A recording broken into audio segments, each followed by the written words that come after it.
Bentonville, even the Gun Hill, from Freeman Street to Prospect Avenue, Fordham Road, Coral City to Elder Avenue, Valley Park, Eaton Wall to Bronx River, Bronx Deal, Soundview, Esbar, baby. I'm boogie down like this Choke King, Mario within the playground. Hi everybody in podcast land.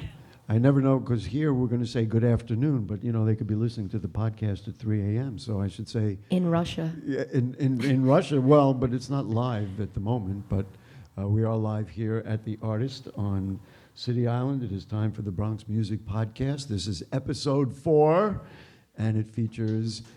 That's right. People can applaud. That's really to just prove we're actually in front of a live audience. So it is Jax Del Rec from Left in the Attic. Nice to have you with us. Thanks. And listen, Murph is on drums and Chrissy is on bass. Chrissy's not here. Murph is here, but she got nervous. So you'll have to sit in for her. They put me up to this. They did. Now you're stuck with me. You told me you told all of us just a moment ago that you travel as a trio, and everything you do in threes. So this, ladies and gentlemen, is really the exception. It's rare. You go as a trio, and so they put you up to do this. I drew the short straw. Well, it's either that or because you're the guitarist and lead singer. This is a 3-person band, a power rock band is how I called it. Do you have another description that you want to use? We don't really have an accurate description. We call ourselves garage rock because we play out of a garage in the Bronx. Before we even get started about garage sense, right? bands and garage rock or power bands, I want to thank my buddies Monica Glick and Elliot Glick, who just have this incredible facility that gets better and better for us every week, so thank you. Jenny's Sweets providing the pastries for us. And my buddy George W. Williams is the tech guy. We want to thank Fernando and Chris from the Fox and King for helping make it happen. And so here we are, right, with somebody who is down to earth, who is a garage band, whose music is forward and upfront and direct and makes no bones. And I was trying to think about how to start the conversation, and I said the best way to do it is come up with an esoteric question. So we're gonna move to the ether here. What is the attic? Where is the attic? What was left in the attic? And how did we get left in the attic to this moment here? Where is the attic? 3206 Middletown Road. Really? Wait. So this is good. So there actually is an attic. Yes, there is. And what happened? You left your cell phone up there? No. I'm trying, The folks. three of us were a high school band, and we got in touch with each other a couple of years after high school, and I was exploring the apartment I was renting, and I found a hole in the ceiling, and we climbed through the hole. Turned out to be a crawl space of an attic, so I grabbed a whole bunch of... Wait, this was your apartment? Yeah, it was my apartment. And this was high school? This was college. College? Yeah, What this college? is college. What college? Yes, it's important. CCNY? Okay. City College, New York. I'm a Lehman guy, so I love CUNY. Go ahead. CUNY's good. Yeah? CUNY's good. I did radio communication and engineering. I did a whole bunch of shit. Oh. But anyway, I was in the attic. I brought up some Christmas lights, and we started a band up there. And then we would hang out up there because, like I said, we're pretty much inseparable. So this was not like a little hole, like a squirrel dug a hole. It was a crawl space. We couldn't stand up in it. Couldn't stand up in it? No, but you can sit Indian style. And so you would sit with the guitar. And a lot of beer. And a lot of beer. And a lot of beer. Boy, did I get in trouble for that. No, we're doing great. This is that. good. So you'd sit up there with your guitar, and let's see, Murph played the drums? Yeah, but not in the attic. Right, so she grabbed one of the drums from here, but she probably played on her Yeah, just like keeping that. time. And then Chrissy played the bass. Yep. No, sorry, it's right. backward. She played guitar at first, and I played bass. All right. So that's how you got Yeah. there. And did you record anything up there? There probably would have been great ambient Oh sound. my you know. God, it was a dusty crawl space. So did you leave something there? No, we were partying pretty hard, and my friends kicked the ladder out. So Did- we did the couldn't la- get out of the attic, and they left to go smoke pot across the street. And So left you in the We attic. were left in an attic. Ladies and gentlemen, I'll tell And you. to get down was a nightmare because there was 10-foot ceilings. So I had to hang out of the crawl space like this and drop. So and, you were kind of wishing that you actually were. and it left was in the inside a attic. small closet, so I'm like banging myself. So wait, and did it the was just landlord terrible. know that you were using extra space? I mean, that's money. My aunt owned, and boy, was she not happy when we left about 2,000 beer cans in the attic. We had to go back in there and clean them. You did? So that's what you left in the attic. Yeah, the we answer left to the question, beer. ladies and gentlemen, was beer cans.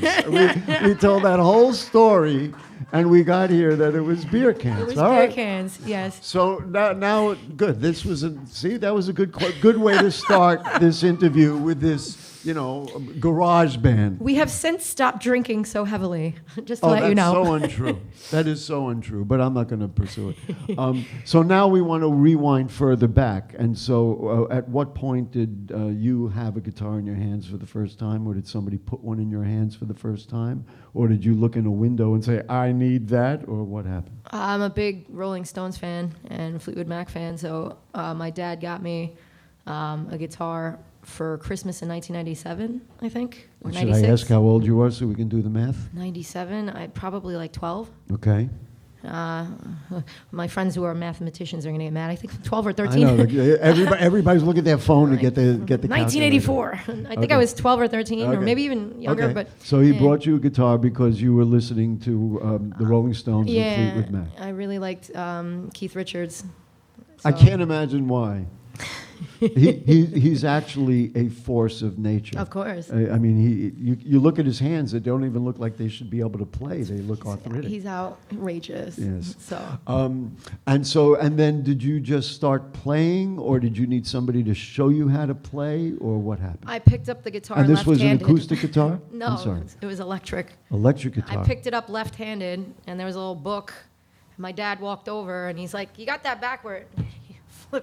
He flipped it right-handed, which is why I'm a right-handed guitar player. But naturally, I went to it. Are you a lefty. lefty in general? I ambidextrous, but yeah, Wow. I write with my left Okay. hand. I write with my left hand too, Yeah. but I throw with my right hand. I do a lot I of play the guitar, backward right. shit. So you did that, and then high school. You played through high school. What high school did you go to? Preston. Preston High School. Preston High School. Okay, there's some people waving back here. I think Monica's a Preston girl too. Hey. And then Go Panthers. did somebody say play the guitar with us? So, like, how did that? Like, what happened to get a band? What, like a together? band? Yeah. Or did you never play with anybody till you met your buddies? Yeah, what up, D? I played for the school for like one of the talent shows that they used to have. Individually? Yeah, by myself. And so you did like a little Jimi Hendrix thing? No, that was later. Wow. I did like a couple of Foo Fighter songs or like some Okay. some Nirvana, Green Day, like something like that. Okay. And somebody filmed me and sent it to their cousin. Two dudes that were playing out of like a basement on the other side of the Bronx. Well, which is good And because they you went from the contacted me. attic to the basement. They Okay, were like, go ahead. "Yo, come play, bass for us." So I went out to Schuylerville Music Shop, spent like $150, got a bass, and Wow. and I was their bass player. Okay, this is really probably the most important question of all. What drove you and drives you to do that? In other words, a lot of kids maybe have a guitar in their hands and maybe come like me, and I could play a little bit, and I played some songs, and I was the counselor in camp and played in camp. But it never occurred to me that I ought to like put a band together. It was never motivated to do it. But this is what you do. It's like innate. It's I don't in know. you. Yeah, it's in me. I don't know. Ever since I was a little kid, it's like the drive to want to play sports. I don't know how to explain that. Like, Okay, that's fair. It just- you just got to do it. I just have to do it. It gets all the. And why was the chemistry with Murph and Chrissy so good that you said, we're going to be left in the attic? They were two young kids in my high school. Oh, she's the old lady of the group. I'm 2 years older than them. Oh, they were two young kids in my high school, and I went to school in the 90s in high school, and there was no musicians. I don't know why. It was a great time to be alive and play music, but none of the girls in my high school played any music. So, I'm the psychotic skateboarder, like running around Preston with, shorts underneath my skirt and a guitar on my back instead of my books, and I'm getting demerits, and I'm always in detention, and everybody knew I was because I had piercings and dyed hair, and the nuns wanted to kill me, I'm sure. But let the record show that you are wearing cut-off sweatpants shorts. Right. Okay. No, it's not a big deal, and we I'm just noting the connection. Thank God for my wife, because I'd have an entire sleeve of tattoos if it weren't for her telling me not to do things. So then you have the sleeves when you need something on your arms. They were carrying instruments, though. They came in as freshmen in 2000, and they were carrying instruments, so I kind of just ran to them, and I was like, all right, who plays what? And, Marielle played drums, and Chrissy played guitar, I played bass, and we started a band with another girl, actually a fourth member, named Sanghi, and the three of us lived near each other and just continued to play. You know what's beautiful about, partially, there are a lot of things beautiful about that. What's really beautiful about that is the borough of the Bronx. And the fact that if there's so much here, and in a way, for you and for the others, it was only a matter of time before you'd run into somebody who did it, because the passion was there. All my friends from other schools did it. There was just nobody in Preston. Lehman High School had 4,000 freaking musicians. That's what I mean. That's what I mean. It's always out here, and music is always out here in the Bronx. Well, we should. Elliot was really excited about playing Left in the Attic, so the first track we're gonna play is what? We're going down? We're going down. Now, this was done on a subway? Or we recorded it in a studio. It's the music video that was done on the subway.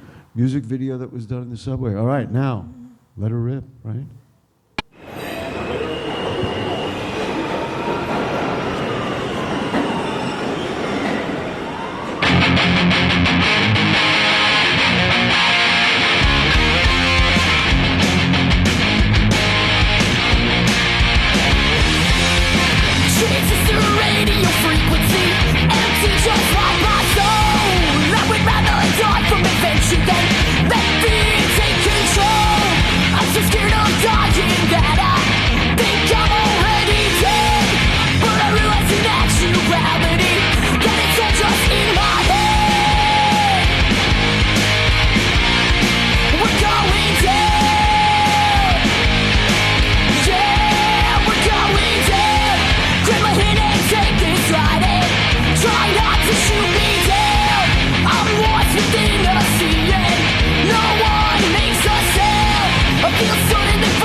Go.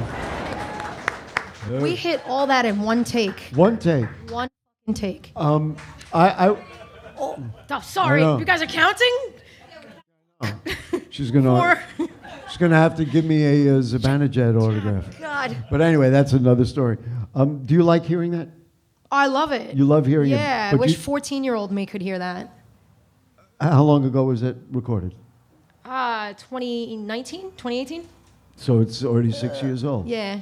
And you've been doing this, the band was formed 2008. It's not like this is your first rodeo. I think we have 5 records out now. Wow. We just released a few of them. You told me while we were kind of doing a sound check before that it shows off your Bronx accent. I didn't pick that up. Seat belts are fastened tightly. Actually, it sounds a little Cockney there. It sounds a little British. Sounds like more like Keith Richards. So I want to jump in about me. You ready? Go for it. When I hear that, and we talked about it briefly on the phone, and I'm going to show a picture that I rarely. It's on my Facebook page. It reminds me of Joan Jett.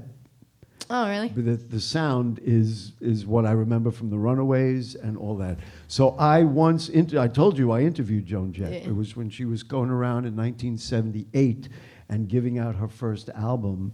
And I was working at a radio station upstate. In Briarcliff Manor. It's not that far upstate. That's upstate. And then she played at it used to be a club in Mount Vernon called the Left Bank, and she played at the Left Bank.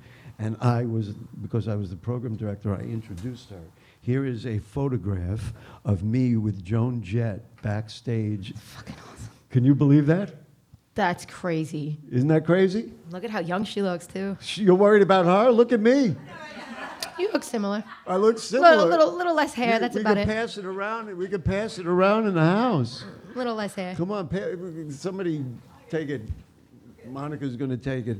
You could pass it around. This is one of my favorite pictures. Awesome, People man. are like, wait a minute, that's the guy who interviews all those politicians? Let's just talk about the creative process. How many songs have you written? Do you write every day? Do you wake up like Paul McCartney said, yesterday he woke up and the melody was in his head? Or do you need to sit with the band and work it out? How do you create? That's a really loaded question. Well, this is my It's a job. loaded question. I take things from what I see. It could be politically. It could be, that particular track actually is about a plane crash. Like, it's just, We're going heartbreak, heartache. Don't piss me off. I will definitely write about you.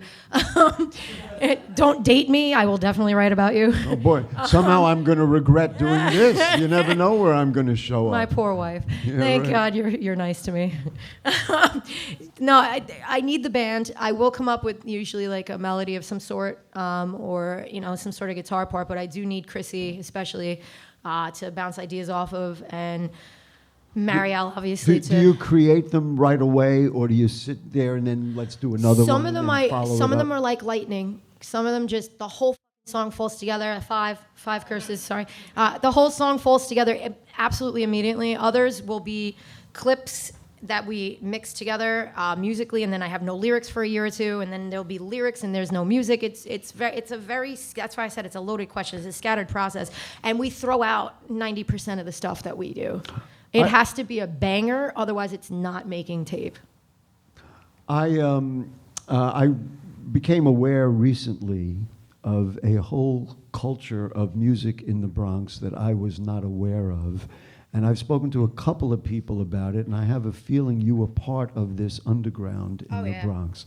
So I want you to, since you're at the center of it, I want you to just tell people about what this was, because to me, as a fan of music and a fan of local music, this is like an incredibly great story that nobody knows. I really don't. I mean, there is a culture of people who do, but I'm talking about when you talk to people about the Bronx Underground, nobody would know what it is. It started. You know what I mean? Oh yeah, it okay. started at That's Lucas. why it was underground. Started at Lucas Pizzeria with the Kesners and. What pizzeria? Lucas. I don't think it's got the room anymore on Bruckner Boulevard that we used to play in. I think they might have rented that out to something else, but it was a pizzeria, and we used to have like local bands, just little local bands playing in the back of a pizzeria. And people would come. And people would come in droves. it got so big that we needed to start moving it to other places. We did the Mannheim Club down in Country Club or Drogsneck area. Then we moved to Waterbury's Bar and Grill, which is not there anymore on Brooklyn Boulevard. And you'd fill the house. Packed. That's what I heard. Packed. See, this is what's incredible to me. Insane. This is what's incredible to me is that you packed the house Yeah. and you did all this stuff, and it We was were not in general. papers, like we made the paper, I'm sure, like, but none of us cared about like the publicity. We had bands that were touring bands from Georgia, like, you know, my friend Anita and a couple of her friends, like they got together and they started like booking bands and doing stuff from like all over the United States. Like Does that it was a hub. Does that energy fuel what you do now? Like it's always in the background, like you saw that happen, and so every time you play, you say, you know what, that's a vibe. No. Oh, rats. No, sorry. I tried. I actually started the Connecticut Underground. I worked You in did? Connecticut. Yeah, I broke off from the Bronx Underground, started the Connecticut no. Underground in Greenwich, Connecticut. We need you. Well, no, I went back. Dude, I'm from here. I started another scene because it was, you know, there was hubs all over the place. You know, New Jersey had their hub. We had a hub in Connecticut. We had a hub in the Bronx. Yeah, so it drives me to continue to want to book bands and play music. Sure. You know, after a while, you know, you want to start moving outside of the Bronx and spreading information. Right. Do you know what I'm saying? Like we played like California, we've played all over the place. So like you grow up and you bring that with you, I guess, is what you were asking. Yeah, it makes me wonder a little bit about your goals. Is to keep doing what you're doing, to make it as large as you can be, No. or because of your passion for it to just do this? We're three best friends who just make music. There's no goal. We've been signed to a record label. We've toured the country. We're not going to become Joan Jett and the Runaways. You know, we're not going to do that. Like, you know, we're in our late 30s. But our goal is to continue to make music together for the rest of our lives. We have our own studio, Yes. you know. We're just three really good friends who just like playing instruments, and if you guys enjoy what you hear, we're happy for you. You know, I love this, and I love you guys, and I love this. This is core because the music and your love of it is what really matters. Yeah, that's all that and matters. of course, we know that there are other distractions for other people, and you know. I want to ask you about this because I saw it. I saw it ironically on an Instagram page that you said that you don't like social media. Nope. And of course, as I Can't say, stand it. ironically, I saw it on an Instagram page as I was scurrying around to learn as much as I could. One would think, now I know you're not as old as Keith Richards, but I'm getting there. well, God willing, we will all get there. And No. be He's too old, bro. No. But one would think, I'm surprised at that. Let's just put it that Why? way. Why? Because it's used by so many people to promote their stuff, to promote their music, to do that. It does And- nothing for you. Keep going. Keep It going. does I'm zero things for you. listening. Although in this I'll case, be at I your found out show. about 40 people will be at my show. Nobody shows up. It's a like button that is very convenient, and it keeps people separate from being in the outside world. You live in this little bubble where you look at photographs of a person who you know is miserable, and they're posting these beautiful photographs of themselves like they're not miserable, like they don't suffer, like they don't pay bills, and they are going to click on your stuff and they're going to hate on your stuff. It's a whole like vortex of negative energy. I post pictures and I put poetry on my own page. I don't care what you think about it. It's literally a diary for me. I don't care who likes it. I don't care who comments. And the music industry utilizes 1 million people liking my band. You really think 1 million people like my band? No, they like some sort of, you know, whatever picture that they saw, and it doesn't mean that I have 1 million fans. It doesn't mean anything. It's bullshit. It's just bullshit. What really counts is shaking people's hands, going to people's shows, and Hey, we do that right here live on making TV. them aware that you're a human being who likes their music, who will buy their merch, who will buy their CDs, and who will come support them when the time is right. Social media. Man. 8, yes. I love you. Sorry. So Sorry. all the political dialogue about them eliminating TikTok, that doesn't bother you one bit.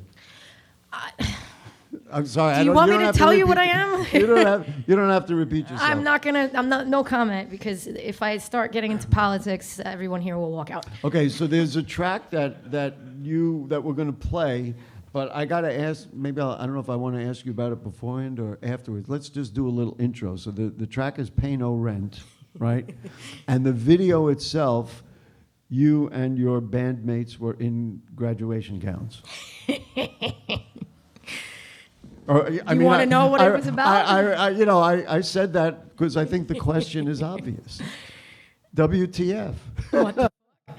We have a good friend of ours named Lou. That was 9 curses. Yeah, I know there is somebody counting the number. There's a guy named Lou. Sweet Lou does. He works for Pace University, and he does a program every year with his students where they have to film music videos for Bronx artists or artists in general. And we were given this beautiful group of individuals, maybe about 10 or 15 of them, who were to work on a project. We gave them our music, and we asked them what they thought of it. And a lot of them were just graduating that year, and they felt, I don't know how to explain it, like we don't want to pay rent. We don't want to, it's a very anti-establishment song. So they were like, we're going to throw a graduation party for ourselves and mosh and do things that we don't normally do. And I don't know how to explain it. It's a banger of a song, but it also is like anti-establishment. Like, I don't want to pay rent. 10. I thought I thought the imagery was fascinating. Just the image of, again, I don't want to use bad language, but hard rock musicians playing in graduation gowns. Yeah. There was something very dramatic about it. So wait, let's watch it, and then we can talk more afterwards. All right, let's go, ladies and gentlemen. Left in the Attic, Pay No Rent.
There's gotta be another way.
there's got to be another way. We hear it over and over again.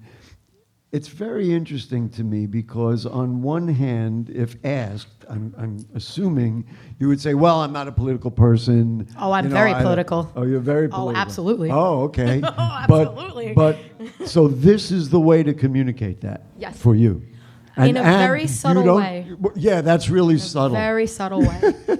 You know what's interesting to me is other people of your age who grew up in the Bronx during the same time created a whole different kind of music, and the objective was the same, was to articulate things that nobody else was saying, that we want to say, and they found their own genre to express it, and you're doing the same thing with a whole different type of music. Oh, yeah. Oh yeah. Oh, yeah. You were aware of that? That Aware you guys of- were that kids who were doing hip hop when you were developing this heavy metal Absolutely. thing. You were aware of it. Oh, yeah. And you saw yourself as the same. on No, some the levels. counterculture. We're the counterculture. Hip hop is very mainstream. Well, now it's mainstream. it of was course. mainstream back then too. You think it was Yeah. mainstream then too? Yeah, we were always the freaks, the counterculture, the people made fun of You mentioned that you write poetry all the time. every day. Yeah. About About what? things I see, things I feel. Name one. Name one. And you know I'm going. The next thing is I'm going to ask you to recite something. No, I can't recite anything. Oh. No, I write. No. Ladies and gentlemen, No, I've got no. Jax Del Rec to chicken out. I've done it. No, it's not that I'm chickening out. I don't remember. I free form. I just write. Right and now. then- Go ahead. What? Okay. All right, What? sorry. Sorry. We want to get that. We want to get that live creativity here. Oh my God, no! I'm not a rapper. I But- can't just come all up right. with that. I have to. There's All like right. a rhyme scheme, and you All gotta right. like Do you, write. do you do it on a computer or Nah, with pen and paper? pen and paper. Somehow I knew that was going to Yeah. be the case. Best performance the band ever did. Played the Whiskey a Go Go. Really? Yeah. That's cool. Best How performance. long ago? 2017. Wow. Best performance. See, I don't know. excuse me. This is what's so interesting to me, and why it's completely valid what we're doing here, is because you've been doing this since 2008 Yep. in the borough of the Bronx, and yet this gives you a chance to shout to everybody, which I'm excited about. DJ Mike. What was that? What's up, DJ Mike? I see you out there. Oh, you see somebody out there? Oh, I see okay. him right there. Oh. That's the beauty of being in front of a live audience. I know, I like it. And on one hand, it's a challenge for me because am I playing to the people who are listening to the microphone, or am I playing to people in the house? It's an interesting. Kind of both. And those people in the camera there. Yeah. Well, of course. Go ahead. So I didn't remember what Oh yeah, best performance. So you talked about Whiskey a Go Go. I mean, that was the best venue, I Best guess. venue. But the best performance well, was the on a best golf venue course. is the artist on City Island, but that's another thing. What'd you say? A golf course in the Santa Monica Valley or the San Fernando Valley. That was your best gig. Why was it? I don't know. The rabbit hole in the Bronx, the foxhole in the Bronx. I don't know. You can't say I had like a best performance or we had the best performance. They're all good. They're all different. A lot of them were packed like basements that nobody heard of. Like played with 'Cause a they were left band in the from attic. England, in the foxhole. I played with 300 Fordham University kids at the rabbit hole. I played with 300 kids in San Fernando Valley on a golf course, literally a hidden golf course. Having said that she can't, she's so great. Having said that she can't say, well, they were all great, but when you heard your guitar solo on Pay No Rent, you said that was the best. The best guitar solo I've ever done, yeah. And did you rehearse that or develop that, or you just crank? Did you crank it out? One take, no, two takes, Two and take. he dubbed them. Did you guys do you overdub anything or anything No. like that? No, we play live. Absolutely I not. got to ask you about one more thing. I saw something called Weather Lab Studios. Yeah, that's my What is that? basement. That is your basement. It's my basement. And so we call it Weather Lab. The Studio. Weather Lab studio. Is there a barometer there we can find out? No, if it's there's gonna clouds rain? though. Oh, there's clouds. Yeah, Oh, there's a that's lot of good. rain clouds. So You've been there. You know. So how active are you folks? Are you going to play somewhere soon? You want to promote something? We have a bunch doing Summer Jam this year with DJ Mike and the Fox and King. Right. We're doing Knuckle Down Records is our record company, our label, and they have us playing I think June 2nd out in Long Island. There's going to be an outdoor fest. We've got we played a lot in Astoria, Queens, Chalet Tavern. I hope that we're going to be on the road at some point. We got friends in Boston that we can stay with. We've got friends in Philly that we can stay with. We got, we usually kick it up maybe like 12 gigs or less a year. We're not as active out as we are in the studio. We're in the studio at least once a week. Once a week? Yeah. At the same time every week? Usually on Sundays. Oh, so I messed it up. No, you didn't mess it up. Late at night? Daytime? Doesn't we used matter. to be up at 3:00 in the morning, but now we're all professionals, so I'm we sure can't do I'm that sure anymore. Now you live up in the East Bronx somewhere, right? Or you do not want to say? No. Okay. Well, let's put it this way. At 3:00 in the morning, everybody be very quiet, and if you listen very closely, you'll be able to hear where they are, especially if they're playing at Weather Lab in her basement. I don't live in the Bronx right now. Oh. I own property in Norwalk, Connecticut. So I don't know. I live up there. I think on that note, I should throw the hell out of here. Throw me the out. No, I spent 39 years of my life in the Bronx. You can't beat it out of me. We're trying. I know. Please don't try hard.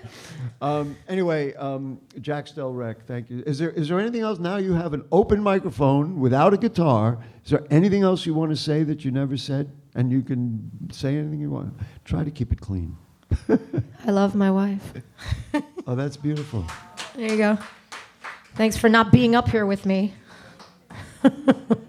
Thank you, Elliot. Thank you, Monica. Thank you for not supporting me in this big. Thank you for not supporting me, either of my bandmates. I'm up here by myself, hanging to dry. No, I'm just kidding. Murphy's Gary, you were wonderful. Thank you. Should we make Murphy come up here No, for she once? won't do it. She won't do it. She's very stubborn. Oh my goodness! All right, so we're going to do all the thank yous. First, to thank you to you. You are just. Hey! You're just Thank you, ladies Gary. and gentlemen, this is one. She may not live here right now, but she is one of the superstars of the Bronx. There's Thanks. no question about it. Thank you. Creating and let's see. I understand that there were kids, right? Or there were the Attic Kids. The Attic Kids was our or is our, like how we call you people. You're all Attic Kids. You're all Attic Kids You're now, all whether Attic you like Kids. it or not. It's our like little fan base. There you go. So listen, Monica and Elliot Glick, thank you so much for everything. Yeah. And Jenny Sweets. So now can we? I told her that one of the treats you could get some Jenny Sweets here. So at some point before we leave. Oh, of course. Could we show them? Could somebody grab them and show them? Oh, she's gonna. What? She left me. Out to dry. George Williams, our technical director. Thanks to Fernando and Chris. Okay. Are you going to take one? Take one. All right, I'm not going to eat it till I finish, but these are just incredible. Actually, I like these ones better. I've had it experience. These are Jenny Sweets. Thank you very much. I'm good. This is perfect. Thank you very, very, very, very much. This looks great. So we next month, Johnny Seven. Anybody know Johnny Seven? Mm-mm. He does a song in my Bronx backyard. He's great, a little folk rock guy, and he's going to be here on June 2nd. And I guess that's it. Thanks. All right. Thanks for having me. Great. We'll see you all next time. Even the Gun Hill, from Freeman Street to Prospect Avenue, Fordham Road, Coral City to Elder Avenue, Valley Park, Eaton Wall to Bronx River, Bronx Deal, Sound View, S-Bar, baby. I'm boogie down like